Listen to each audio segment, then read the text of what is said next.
ಒಬ್ಬಟ್ನ ಮಾಡಕ್ ಬರ್ದೇ ಇರೋರು ಸಹ ಈ ವಿಧಾನದಲ್ಲಿ ಮಾಡಿದ್ರೆ ಫೇಲ್ ಆಗೋ ಚಾನ್ಸೇ ಇಲ್ಲ. ನಮ್ ಕಡೆ ಹೆಚ್ಚಾಗಿ ಕಡಲೆಬೇಳೆ ಒಬ್ಬಟ್ನೆ ಮಾಡೋದು. 1 ಕಪ್ನಷ್ಟು ಕಡಲೆಬೇಳೆನ ಚೆನ್ನಾಗಿ ತೊಳೆದು ಬೇಯೋದಕ್ಕೆ ಇಟ್ಕೊಂಡಿದೀನಿ. ಕಣಕಕ್ಕೆ 2 ಕಪ್ನಷ್ಟು ಮೈದಾ ಹಿಟ್ಟು, ಚಿಟಿಕೆ ಉಪ್ಪು, ಅರಿಶಿನ ಹಾಕಿ ಡ್ರೈ ಮಿಕ್ಸ್ ಮಾಡಿ 1 ಕಪ್ನಷ್ಟು ನೀರನ್ನ ಸ್ವಲ್ಪನೇ ಸೇರಿಸ್ಕೊಳ್ತಾ ಹಿಟ್ಟನ್ನ ಚೆನ್ನಾಗಿ ನಾದ್ಕೊಂಡು ಕಲ್ಸ್ಕೋಬೇಕು. ಮಧ್ಯದಲ್ಲಿ ಸ್ವಲ್ಪ ಎಣ್ಣೆನ ಹಾಕೊಳ್ಳಿ. ಮೇಲೆ ಇನ್ನೊಂದ್ ಸ್ವಲ್ಪ ಎಣ್ಣೆನ ಹಾಕಿ ಲಿಡ್ನ ಕ್ಲೋಸ್ ಮಾಡಿ 1-2 ಗಂಟೆ ಬಿಡ್ಬೇಕು.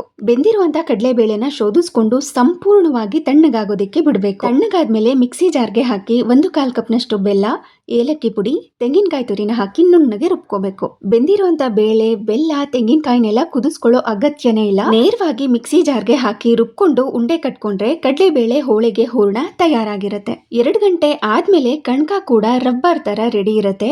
ಒಂದು ಬಾಳೆ ಎಲೆ ಮೇಲೆ ಕಣ್ಕನ ಸ್ವಲ್ಪ ಹರಡಿಸ್ಕೊಂಡು ಮಧ್ಯದಲ್ಲಿ ಹೂರ್ಣನ ಹಾಕಿ ಸುತ್ತಲೂ ಕೂಡ ಕ್ಲೋಸ್ ಮಾಡ್ಕೊಂಡು ಇದನ್ನ ಸ್ವಲ್ಪ ಮಂದವಾಗಿನೇ ತಟ್ಕೋಬೇಕು. ಮಂದವಾಗಿದ್ರೆ ಹೂರ್ಣ ಜಾಸ್ತಿ ಇರುತ್ತೆ, ತಿನ್ನುವಾಗ ಹೆಚ್ಚು ಸಿಹಿಯಾಗಿ ಸಿಗ್ತಾ ಇರುತ್ತೆ. ಬೇಕಿದ್ರೆ ನೀವು ತುಂಬಾ ತೆಳುವಾಗಿ ಸಹ ಮಾಡ್ಕೋಬಹುದು. ತಟ್ಟೋದಿಕ್ ಬರೋದಿಲ್ಲ ಅಂತಂದ್ರೆ ಒಂದು ಪ್ಲಾಸ್ಟಿಕ್ ಶೀಟ್ ಮೇಲೆ ಈ ತರ ಕ್ಲೋಸ್ ಮಾಡ್ಕೊಂಡು ಅದ್ರ ಮೇಲೆ ಇನ್ನೊಂದು ಪ್ಲಾಸ್ಟಿಕ್ ಶೀಟ್ ಅನ್ನ ಹಾಕಿ ಕೈಯಿಂದಾನೆ ಈ ತರ ಎಳಿತಾ ಇದ್ರೆ ಅದು ಹರಡ್ಕೊಳ್ಳುತ್ತೆ.